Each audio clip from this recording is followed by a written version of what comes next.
feeling cutting that hoe. Yeah, I'm shining bright, got me feeling like I'm next up. Feeling like I'm Curry, how I'm ballin' on a West Wall. Now the way I'm winning, I might have to cut the net hoe. Hey guys, I'm not going to waste any time with unnecessary intro, so let's get straight into the breakdown of this look. To give you an overview of my color management, as usual, I prefer to set it up using nodes rather than using Resolve's color management. So in my group pre-clip, I have an IDT that converts all of the clips in the group from red, white gamut, log3g10 to Arilog C3, as this is my preferred timeline color space. Of course, this is reflected in the color settings of my timeline to ensure all of the color space aware tools work as expected. Then in the group post clip, I've used Ari's Technical LUT to output to my display color space, which is Rec 709 Gamma 2.4. As I reviewed the clips on my timeline, of course the first thing that struck me was the incorrect color temperature. But also in the second and third clip, I noticed that there is a significant amount of digital noise. So I went back to my group pre-clip and I added a small dose of temporal noise reduction until I got most of it out. I usually don't aim to remove noise completely, as that tends to make the image too clinical and cakey. But regardless of how little noise reduction you apply, that's always going to result in some loss of sharpness. Therefore, in the new serial node, right after noise reduction, I went ahead and applied some sharpening just to the high frequencies. There are multiple ways you can do that, and I chose to go with the blur sharpen tool down here. And as you can see, I've tweaked the coring softness and level, and I had highlight AB mode turned on as I was adjusting the values to see exactly what I'm affecting. With the initial setup out of the way, I decided to use this shot as a hero as I felt that it represents the scene well. So I switched to the clip level to tackle the white balance. You may notice I have a large fixed node tree, but in reality I use very few nodes for most projects. In my balance node, I've set its gamma to linear, and you can see the significant push I've applied towards a cooler temperature. If you're not familiar with this approach for white balancing, just follow the suggested link above.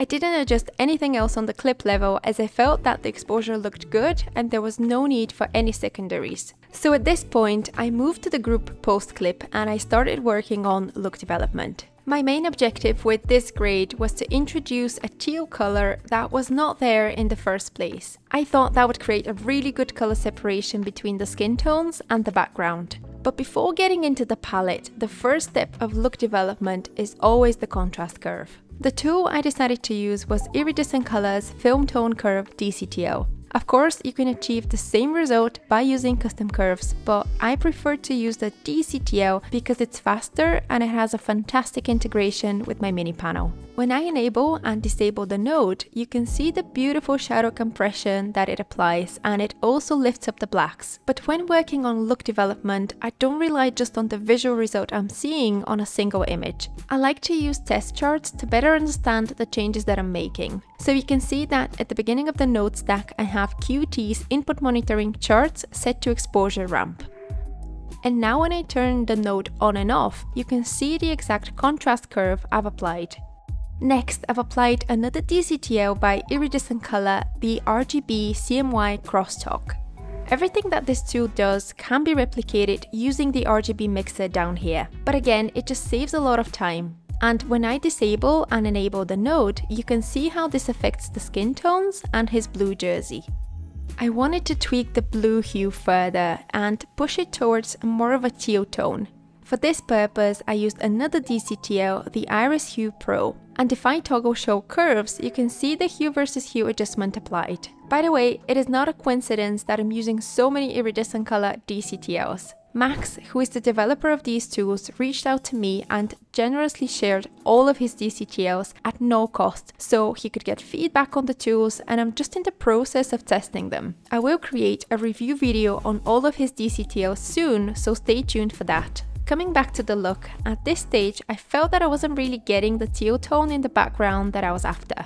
So I adjusted the overall temperature of the look using chromatic adaptation. And in the next step, to really accentuate the teal, I applied 2 instances of QT Color Compressor DCTL from Kazi's toolkit. And I've already reviewed all of his tools on this channel, so you can watch the video if you just follow the link above. You can see how I've defined the exact hue that I want to introduce, and I've limited its strength so it doesn't contaminate the skin tones with nearby color cutoff. I found that it worked better by having 2 instances of the DCTL rather than pushing the intensity of the effect all the way up in one instance. But after those changes, I felt that the shadows had gotten too contaminated, which is why I used the shadows log wheel, and you can see how this recovers the color of the skin tones.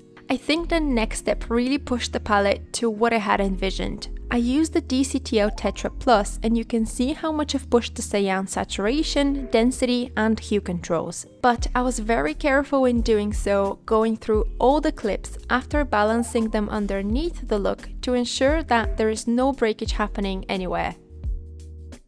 The last step when it comes to the contrast was to lift the shadows ever so slightly with low soft. It's almost unnoticeable. And now the fun part, texture. It's often forgotten, but it's the garnish on top that makes a huge difference. I wanted this look to have a rough, dirty kind of finish. So I started off with a custom halation created in Linear. I'm not going to go into how this compound node works today, just in the interest of time, but let me know if you want to see a dedicated video about this technique. Next, I've added my MTF compound node, and we've already covered this technique on this channel, and I'm gonna link to it above. You can see how this softens the sharp details in high frequencies, and it emulates the modulation transfer curve that we see present in film negatives and vintage lenses. Next, I have a compound node called defocus, and this is a really interesting technique that I learned from Nurali Kushkov. If we break it down, you're going to see that we're adding blur in the first node and then we're adding sharpness in the second one. And when I enable and disable this, you can see how it affects the texture in a very interesting way. And last but not least, I've added custom film grain with dehancer and some film damage as well. And as a reminder, you can still enter my giveaway of a perpetual license for Dehancer Pro. Just follow the link above to find out more. And this wraps up our look breakdown for today. I'll see you in the next one. Yeah, I'm shining bright, got me feeling cutting that hoe. Yeah, I'm shining bright, got me feeling like I'm next up. Feeling like I'm Curry, how I'm ballin' on a West Wall.